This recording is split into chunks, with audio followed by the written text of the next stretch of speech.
안녕하세요. 행운파빠입니다. 여러분, 제가 질문 하나 드려볼까요? 지금 전 세계에서 가장 중요한 회사가 어디일까요? 애플? 마이크로소프트? 물론 대단한 회사들이죠. 하지만 이 회사들이 꼼짝 못하고 눈치 보는 슈퍼 을이 있습니다. 바로 대만의 TSMC. 이 회사가 멈추면요, 전 세계 아이폰 생산이 중단되고요. 엔비디아 AI 칩 구경도 못합니다. 그냥 지구촌 경제가 일시 정지된다고 보시면 됩니다. 그래서 대만 사람들은 이 회사를 이렇게 부릅니다. 호국 신산, 나라를 지키는 신성한 산이다. 중국이 대만을 함부로 침공하지 못하는 이유가 바로 이 TSMC라는 방패 때문이라는 거죠. 그런데요, 이 거대한 제국을 만든 사람이 창업 당시에 54살의 은퇴 백수였다면 믿으시겠습니까? 심지어 그 당시 대만은요, 반도체는커녕 플라스틱 장난감이나 만들던 소위 싸구려 공장 취급받던 나라였습니다. 도대체 아무것도 없던 이 작은 섬나라에서 어떻게 세계를 집어삼킨 괴물이 태어났을까요? 오늘은 절박했던 국가와 벼랑 끝에 몰렸던 한 노장의 정말 눈물나고 독한 한 편의 드라마 같은 이야기를 들려드리겠습니다. 이야기의 시작은 1980년대 배경입니다. 당시 대만 정부는 발등에 불이 떨어졌습니다. 큰일 났어. 중국이 개방한다는데 이제 싼 인건비로는 게임이 안 돼. 플라스틱 우산, 신발 이런 거 만들어서는 이제 우리 다 굶어 죽어. 국가의 명운을 걸고 새로운 먹거리를 찾아야 했죠. 그래서 찍은 게 바로 반도체였습니다. 하지만 의욕만 있으면 뭐합니까? 돈도 없고 기술도 없고 무엇보다 이 판을 짤 사람이 없는데, 이때 대만 정부의 눈에 들어온 한 남자, 바로 모리스 창입니다. 자, 우리는 모리스 창을 그냥 반도체의 신으로만 알고 있죠. 하지만 이분의 인생 알고 보면 실패와 좌절의 연속이었습니다. 이거 모르는 분들이 많은데 모리스 창이 원래 꿈이 뭐였는지 아세요? 반도체 사업가? 아니요. 그냥 대학 교수였습니다. 평범한 학자가 꿈이었죠. 젊은 시절 그는 천재들만 간다는 미국 MIT 기계공학과에 들어갑니다. 석사까지는 날아다녔죠. 성적도 톱이었습니다. 당연히 박사 과정도 프리패스일 줄 알았는데 세상에, 박사 자격 시험에서 낙방합니다. 그것도 한 번이 아니라 두 번이나 떨어져서 학교에서 쫓겨납니다. 모리스 창은 나중에 인터뷰에서 그때를 이렇게 회상해요. 내 인생 최대의 치욕이었다. 며칠 동안 밥도 못 먹고 울었다. 만약 그때 그가 박사 시험에 붙어서 교수가 됐다면 지금의 TSMC는 세상에 없었을 겁니다. 학교에서 쫓겨나서 먹고 살려고 억지로 취직한 곳이 반도체 회사였거든요. 어찌 보면 신이 내린 실패였던 거죠. 그렇게 반도체 업계에 투신해서 미국 텍사스 인스트루먼트 부사장까지 오르며 승승장구합니다. 하지만 50대가 넘어서자 그는 승진 경쟁에서 밀려나고 회사 내에서 입지가 좁아집니다. 아, 이제 나도 한물 갔구나. 그는 쓸쓸하게 은퇴를 준비하고 있었죠. 그때 그의 나이가 54살이었습니다. 바로 그때 대만 정부에서 전화가 걸려옵니다. 모리스 박사님, 대만으로 와주십시오. 당신이 와서 우리 반도체 산업의 밑그림을 좀 그려주십시오. 사실 모리스 창 입장에선 황당한 제안이죠. 미국에서 편안하게 노후 보낼 수 있는데 굳이 그 먼 대만까지 가서 아무것도 없는 맨 땅에 헤딩하라고? 처음엔 거절했습니다. 하지만 대만 정부 정말 집요했어요. 일반적인 스카우트 제의가 아니었거든요. 국가의 운명을 통째로 맡기겠다는 거였으니까요. 그들이 내민 조건은 백지수표였습니다. 연봉 원하는 대로 드릴게요. 권한 대만 산업기술연구원 원장 자리 드립니다. 간섭 절대 안 합니다. 당신이 하는 말이 곧 법입니다. 제발 와서 우리 좀 살려주십시오. 결국 모리스 창은 30년 넘게 살던 미국 생활을 정리하고 운명처럼 대만행 비행기에 몸을 싣습니다. 그때만 해도 아무도 몰랐죠. 이 은퇴자와 절박한 정부의 만남이 전 세계 경제 지도를 바꿔버릴 줄은요. 대만에 도착한 모리스 창, 오자마자 폭탄 선언을 합니다. 우리는 남들처럼 반도체 설계해서 팔고 그런 경쟁 안 해. 우리는 남이 설계한 거 위탁 생산만 전문으로 하겠다. 바로 지금의 파운드리 모델을 들고 나온 겁니다. 당시 반응이 어땠을까요? 미쳤다고 했습니다. 아니, 기술도 없는 회사가 남의 최첨단 칩을 대신 만들어준다고? 식당이 있는데 배달 전문점을 누가 써? 인텔과 삼성이 있는데 파운드리라니 다들 비웃었죠. 그래도 모리스 창은 확신이 있었습니다. 하지만 현실적인 문제가 터집니다. 바로 돈입니다. 공장을 지으려면 천문학적인 돈이 드는데 대만 민간 기업들 누가 그런 호황된 사업에 투자하냐며 아무도 거들떠보지 않았습니다. 자, 여기서 대만 정부가 나섭니다. 민간이 안 해? 그럼 우리가 한다. 정부가 국책은행 돈을 끌어다가 초기 자금의 48%를 채워줍니다. 하지만 여전히 턱없이 부족했습니다. 나머지 돈은요. 민간 재벌들의 투자가 꼭 필요한 상황이었죠. 여기서 대만 경제부 장관이었던 리거딩이라는 사람이 등장합니다. 이분이 쓴 방법이 거의 조폭 영화 저리 가라 할 수준이었습니다. 이 에피소드 정말 기가 막힙니다. 당시 대만 경제를 주무르던 리거딩 장관, 이 양반이 대만에 내노라 하는 재벌 회장들을 한 호텔로 호출합니다. 분위기가 어땠을까요? 살벌했겠죠. 그 자리에 불려 나온 사람 중에는 대만의 최고의 부자, 플라스틱의 왕이라 불리던 왕융칭 회장도 있었습니다. 리거딩 장관이 단도직입적으로 말합니다. 국가에서 반도체를 합니다. 여러분들이 돈 좀 보태 주셔야겠습니다. 재벌들 반응은 싸늘했습니다. 장관님, 반도체 그거 돈 먹는 하마 아닙니까? 우린 못합니다. 그러자 리거딩 장관이 방문을 걸어 잠그다시피 하며 으름장을 놓습니다. 정부가 보증 섭니다. 투자 약속하기 전엔 이 방에서 한 발자국도 못 나갑니다. 만약 거절하시면 앞으로 정부 사업 하실 때 좀 불편하실 겁니다. 사실상 협박이었죠. 결국 재벌들은 울며 겨자 먹기로 도장을 찍었습니다. 왕융친 회장도 억지로 지갑을 열었죠. 근데 재밌는 건 왕 회장은 끝까지 이 사업이 망할 거라고 생각했습니다. 그래서 TSMC가 상장되자마자 자기 주식을 헐값에 다 팔아치워 버렸어요. 만약 그 주식 지금까지 가지고 있었다면 아마 빌 게이츠 뺨치는 세계 최고 부자가 됐을 겁니다. 나중에 땅을 치고 후회했다고 하죠. 어쨌든 정부의 이런 무식하고 독재적인 밀어붙이기 덕분에 TSMC의 초기 자금이 완성된 겁니다. 자, 돈은 모았습니다. 근데 모리스 창은 알았어요. 우리가 공장 돌리기 시작하면 미국 인텔이나 텍사스 인스트루먼트가 가만히 있겠나? 바로 특허 소송 걸어서 밟아버리겠지. 그래서 쓴 전략이 기가 막힙니다. 당시 유럽의 가전 왕국 네덜란드의 필립스를 찾아갑니다. 그리고 제안하죠. 우리 지분 27.5% 떼어줄게. 대신 너네 기술이랑 특허 좀 빌려줘. 이건 단순히 기술 제휴가 아니었습니다. 우리 건드리면 뒤에 있는 필립스 형님이 가만 안 있는다? 이걸 보여주려고 한 겁니다. 필립스라는 거대한 방패를 앞세워서 경쟁자들의 견제를 원천 봉쇄해버린 거죠. 돈도 있고 방패도 생겼습니다. 근데 진짜 문제는 사람이었죠. 반도체는 100% 사람이 하는 거잖아요. 미국 실리콘밸리에 있는 박사급 인재들을 데려와야 하는데 신생기업 TSMC가 돈이 어디 있습니까? 월급을 많이 줄 수가 없었죠. 여기서 대만 정부가 정말 신의 한 수를 둡니다. 이게 왜 대단한 건지 우리나라 상황이랑 딱 비교해서 설명해 드릴게요.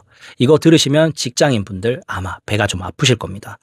자, 만약 우리나라 삼성이나 네이버에서 김 부장 수고했어 하고 1억 원치 주식을 보너스로 줬다고 칠게요.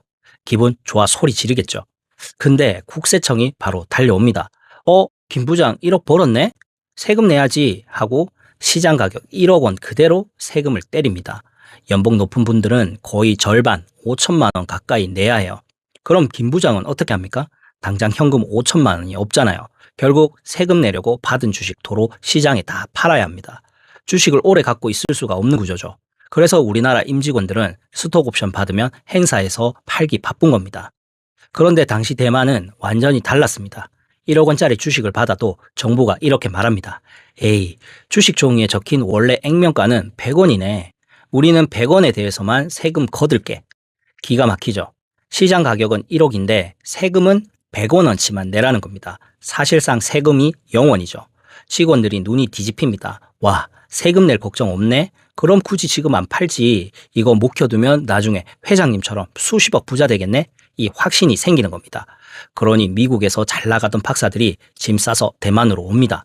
그리고 TSMC 공장 바닥에서 쪽잠 자면서 목숨 걸고 일한 겁니다. 회사가 성장하면 내 지갑도 터질 듯이 불어나니까요. 이 세금 제도가 직원들을 회사의 주인으로 만들었고 TSMC를 키운 진짜 숨은 1등 공신이었습니다. 자, 이렇게 사람까지 모았습니다. 이제 탄탄대로였을까요? 천만의 말씀입니다. 초창기 TSMC는 글로벌 기업들에게 쓰레기 취급을 당했어요. 하루는 반도체 제왕 인텔의 임원들이 TSMC 공장을 시찰하러 왔습니다. 모리스 창은 기대에 부풀었죠. 우리 공장 좀 봐주십시오. 그런데 공장을 한 바퀴 휙 돌아본 인텔 임원이 코웃음을 칩니다. 야, 공장 꼬라지 봐라. 결함이 200개도 넘네? 이런 수준으로 무슨 우리 칩을 만들어 꿈깨. 완전한 모욕이었죠.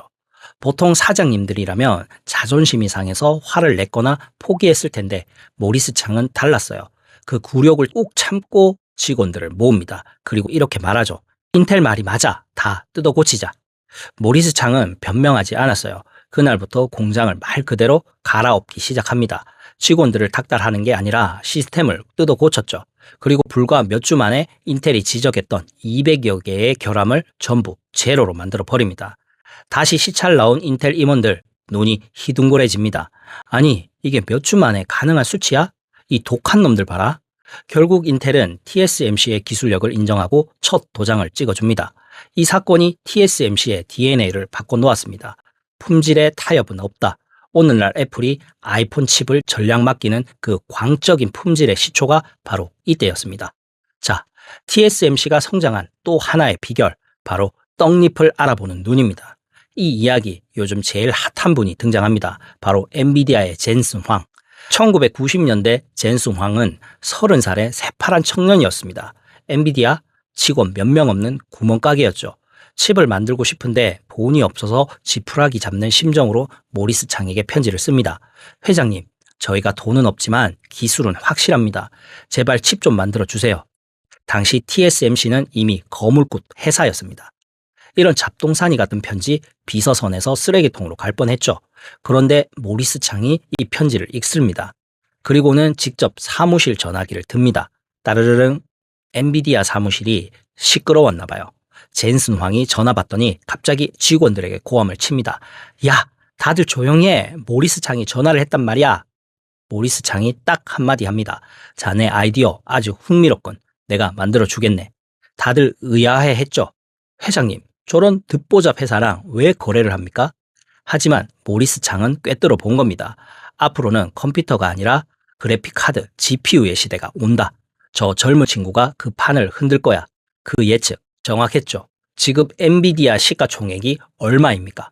그때 맺은 인연으로 젠슨 황은 지금도 이렇게 말합니다. TSMC가 없으면 엔비디아도 없다. 모리스 창은 내 생명의 은인이다. TSMC는 이렇게 고객을 직접 키워서 자기 편으로 만드는 무서운 전략을 썼던 겁니다. 그럼 기술력은 어떻게 따라잡았을까요? 삼성전자, 인텔, 다들 날고 기는 천재들이 모이는 곳이잖아요. TSMC는 이들을 이기기 위해 시간을 지배하기로 합니다. 보통 연구개발이라고 하면 낮에 연구하고 밤에는 기계 끄고 퇴근하거나 당직만 남죠. TSMC는 생각했습니다. 기계가 쉬는 시간이 아깝다. 연구도 공장처럼 24시간 돌리자. 그래서 만든 게 전설의 나이팅게일 부대입니다. 석박사급 연구원들을 3교대로 돌립니다.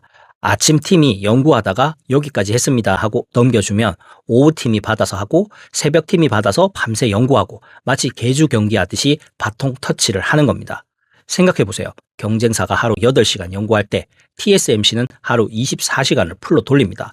물리적인 속도가 3배 빠를 수밖에 없죠. 남들이 1년 걸릴 기술 개발을 4개월 만에 끝내버린 겁니다. 대신 야간 근무자들에게 연봉의 50%를 더 주고 대우를 확실하게 해줬죠. 이 시간에 축척이 쌓이고 쌓여서 결국 삼성도 인텔도 따라올 수 없는 엄청난 격차를 만들어낸 겁니다. 이들의 광기를 보여주는 사건이 하나 더 있습니다. 1999년 9월 21일 대만의 역사상 최악의 대지진이 발생합니다. 건물이 무너지고 전기가 다 끊겼습니다. TSMC 공장도 암흑천지가 됐죠. 반도체 라인은요, 한번 멈추면 그 안에 있는 웨이퍼 다 갖다 버려야 합니다. 수천억 원이 공중 분해되는 상황.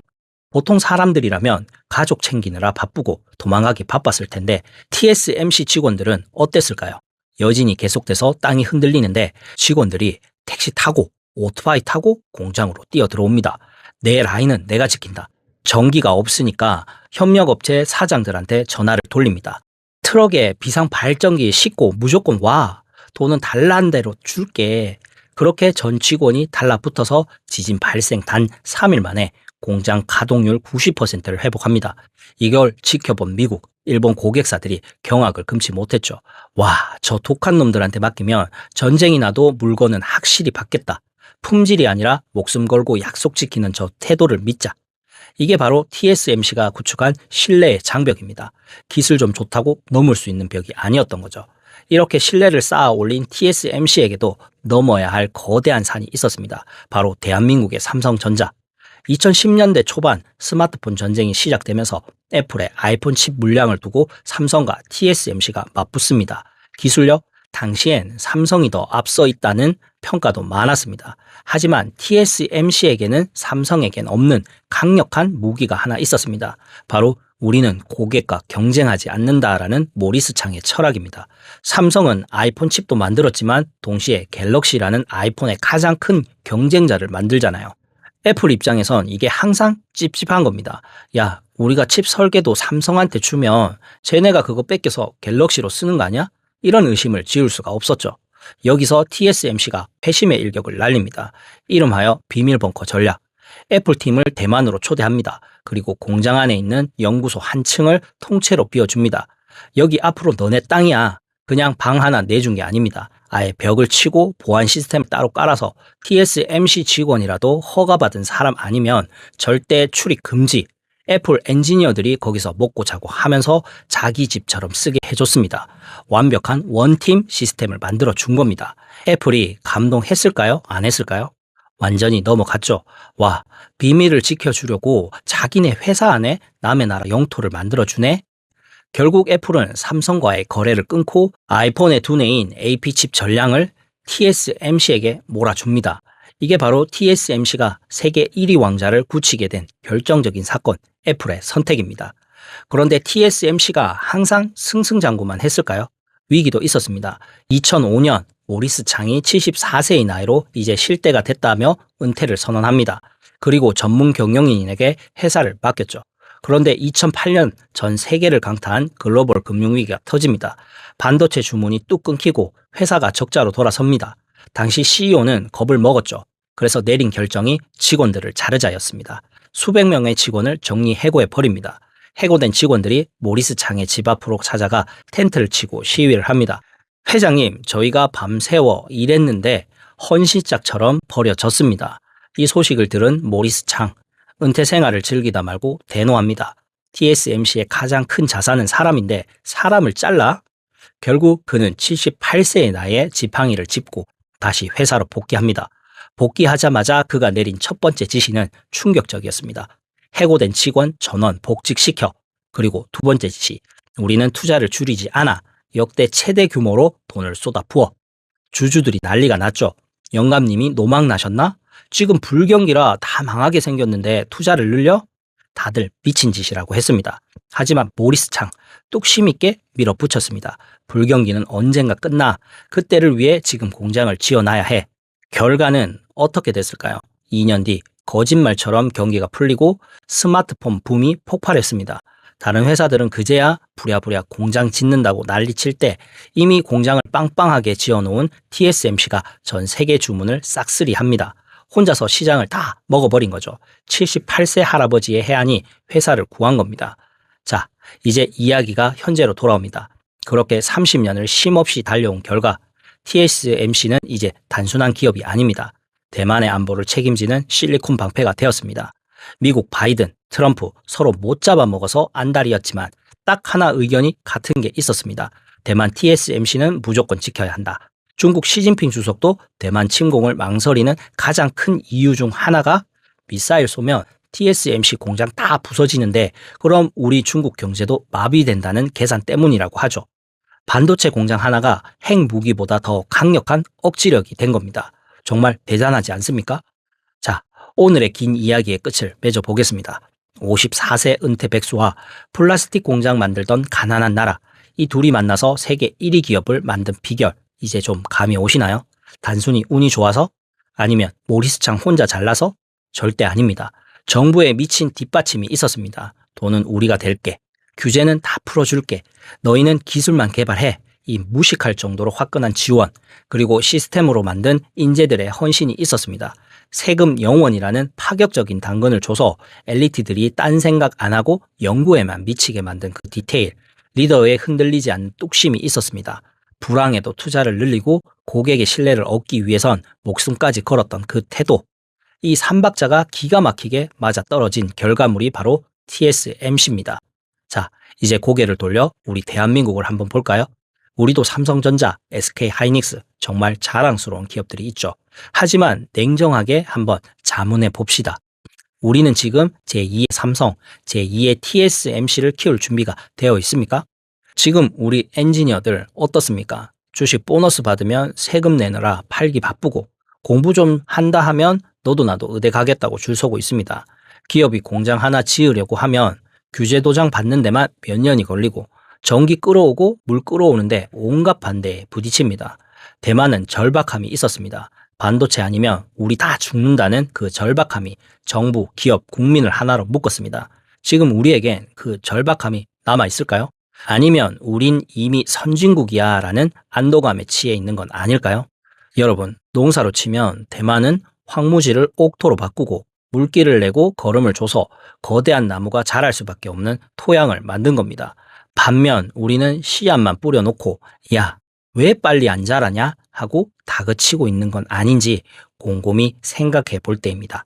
하지만 저는 믿습니다. 우리 대한민국이 어떤 나라입니까? 전쟁의 폐허 속에서 한강의 기적을 만든 DNA가 있는 민족입니다. 지금이라도 늦지 않았습니다.